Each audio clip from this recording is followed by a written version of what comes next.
Sir, Bagepalli ಶಾಸಕರಿಗೆ ದಿಢೀರ್ನ high court ಒಂದು shock ಕೊಟ್ಟಿದೆ. ಏನು ವಿಷಯ ಸರ್? ಈಗ ಅದು ನಮ್ಗೆಲ್ರಿಗೂ ಶಾಕೆ ಅದು.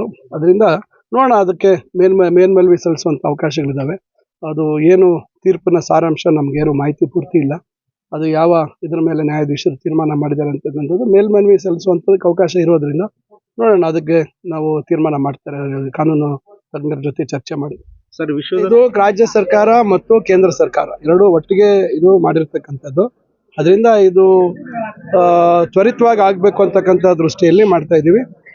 ಎರಡೂ ಸರ್ಕಾರಗಳ ಪಾಲಿದೆ. ಅದರಿಂದ ನಾವು ಒಟ್ಟಾರೆಯಾಗಿ ರೈತರ ಕಷ್ಟಕ್ಕೆ ಇದನ್ನು ಧಾವಿಸ್ಬೇಕು ಅಂತಕ್ಕಂಥದ್ದು. ಅದರಲ್ಲೂ ವಿಶೇಷವಾಗಿ ಇಂದಿನಿಂದ ಈ ಪದ್ಧತಿ ಇರಲಿಲ್ಲ. ಏನು MSP ಮಿನಿಮಮ್ ಸಪೋರ್ಟ್ ಪ್ರೈಸ್ ಅಂತ ಹೇಳಿ ಏನಿತ್ತು, ಅದು ರಾಗಿ ಅಂತೂ ಒಂದು ರೀತಿ ನಿರ್ಲಕ್ಷ್ಯಕ್ಕೆ ಒಳಗಾಗಿದ್ದಂಥ ಒಂದು ಬೆಳೆ ಅದು. ಯಾಕಂದರೆ ಮಳೆ ಆಧಾರಿತವಾದಂಥ ಬೆಳೆ ಅದು. ನಮ್ಮ ಭಾಗದಲ್ಲಿ ಫಿಂಗರ್ ಮಿಲೆಟ್ ಅಂತ ಕರಿತೀವಿ. ಅದರಿಂದ ಇತ್ತೀಚಿನ ದಿನಗಳಲ್ಲಿ ನನಗೆ ತಿಳಿದಂಗೆ ಒಂದು 10-12 ವರ್ಷದಿಂದ ಈ ರೀತಿಯಾಗಿ ಒತ್ತಡಗಳು ಸರ್ಕಾರದ ಮೇಲೆ ಏರಿ ಮತ್ತು ಇದನ್ನು ಆಹಾರ ಮತ್ತು ನಾಗರಿಕ ಸರಬರಾಜು ಇಲಾಖೆಯಲ್ಲಿ ಅದನ್ನು ಬಳಸ್ಕೊಳ್ಳುವಂಥ ಒಂದು ಪದ್ಧತಿಯನ್ನು ಅಳವಡಿಸ್ಕೊಂಡು ಮೊನ್ನೆ ಮೆಕ್ಕೆಜೋಳ ವಿಚಾರದಲ್ಲೂ ಅಷ್ಟೇ ಸರ್ಕಾರ ಅದನ್ನು ಖರೀದಿ ಮಾಡುವಂಥದ್ದು, ಅದನ್ನು ನಮ್ಮ ಮಿಲ್ಕ್ ಫೆಡರೇಷನ್ ಕೊಡುವಂಥದ್ದು ಇರ್ಬೋದು, ಬೇರೆ ಬೇರೆ ಎಲ್ಲೆಲ್ಲಿ ಬಳಕೆ ಆಗುತ್ತೆ, ಶುಗರ್ ಫ್ಯಾಕ್ಟ್ರೀಸು, ಈ ರೀತಿ ಎಲ್ಲ ಪ್ರಯತ್ನಗಳನ್ನು ಮಾಡ್ತಾ ಇದ್ದೀವಿ.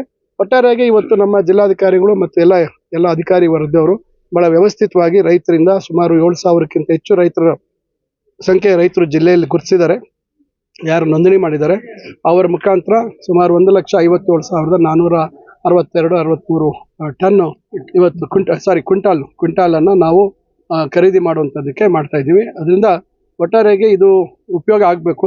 4,886 ರೂಪಾಯಿ ಅದಕ್ಕೆ ನಿಗದಿಯಾಗಿದೆ. ಅದರಿಂದ ಇದು ರೈತರಿಗೆ ಒಂದು ರೀತಿ ಕಷ್ಟದಲ್ಲಿ ಆಸರೆ ಆಗ್ತಕ್ಕಂಥ ಒಂದು ಕೆಲಸ. ಒಟ್ಟು ಜಿಲ್ಲೆಯಲ್ಲಿ ಎಷ್ಟು ಕೇಂದ್ರಗಳು ತೆರೆಯಲಾಗಿದೆ? ಈಗ ಜಿಲ್ಲೆಯಲ್ಲಿ ನಿಮಗೆ 6 ತಾಲೂಕುಗಳಲ್ಲಿ ಇದೆ. 6 ತಾಲೂಕುಗಳಲ್ಲಿ ನಿಗದಿ ಮಾಡಿದ್ದೀವಿ ಎಲ್ಲೆಲ್ಲಿ ಅಂತೇಳಿ. ಚಿಂತಾಮಣಿಯಲ್ಲಿ ನಮ್ಮದು ವೇರ್ ಹೌಸಿಂಗ್ ಕಾರ್ಪೊರೇಷನ್ ಇದೆ, ಗೌರಿಬಿದನೂರಲ್ಲಿದೆ, ಈಗ ಬಾಗೇಪಲ್ಲಿಯಲ್ಲಿ APMC ಹತ್ರ ಇದೆ, ಇಲ್ಲಿ ಶಿಡ್ಲಘಟ್ಟ ಮತ್ತು ಚಿಕ್ಕಬಳ್ಳಾಪುರದ ಇಲ್ಲಿ ವರ್ದಳ್ಳಿಯಲ್ಲಿದೆ. ಅದರಿಂದ ಮತ್ತು ವೇ ಬ್ರಿಡ್ಜ್ಗಳು ಕೆಲವು ತಾಲೂಕಲ್ಲಿ 2 ಇದ್ದಾವೆ, ಕೆಲವು ತಾಲೂಕಲ್ಲಿ 4 ಮಾಡಿದ್ದೀವಿ. ಚಿಕ್ಕಬಳ್ಳಾಪುರ ಚಿಂತಾಮಣಿಯಲ್ಲಿ 4 ಮಾಡಿದ್ದೀವಿ. ಈಗ ಬಾಗೇಪಲ್ಲಿಯಲ್ಲಿ 2 ಮಾಡಿದ್ದೀವಿ.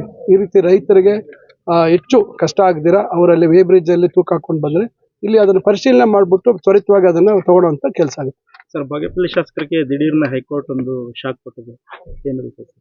ಈಗ ಅದು ನಮ್ಗೆಲ್ರಿಗೂ ಶಾಕೆ ಅದು. ಅದರಿಂದ ನೋಡೋಣ, ಅದಕ್ಕೆ ಮೇಲ್ಮನವಿ ಸಲ್ಲಿಸುವಂಥ ಅವಕಾಶಗಳಿದ್ದಾವೆ. ಅದು ಏನು ತೀರ್ಪಿನ ಸಾರಾಂಶ ನಮಗೇನು ಮಾಹಿತಿ ಪೂರ್ತಿ ಇಲ್ಲ. ಅದು ಯಾವ ಇದ್ರ ಮೇಲೆ ನ್ಯಾಯಾಧೀಶರು ತೀರ್ಮಾನ ಮಾಡಿದ್ದಾರೆ ಅಂತಕ್ಕಂಥದ್ದು ಮೇಲ್ಮನವಿ ಸಲ್ಲಿಸುವಂಥದ್ದಕ್ಕೆ ಅವಕಾಶ ಇರೋದ್ರಿಂದ ನೋಡೋಣ, ಅದಕ್ಕೆ ನಾವು ತೀರ್ಮಾನ ಮಾಡ್ತಾರೆ ಕಾನೂನು ತಜ್ಞರ ಜೊತೆ ಚರ್ಚೆ ಮಾಡಿ. ಸರ್, ವಿಶ್ವದಲ್ಲೇ ಅತಿ ಹೆಚ್ಚು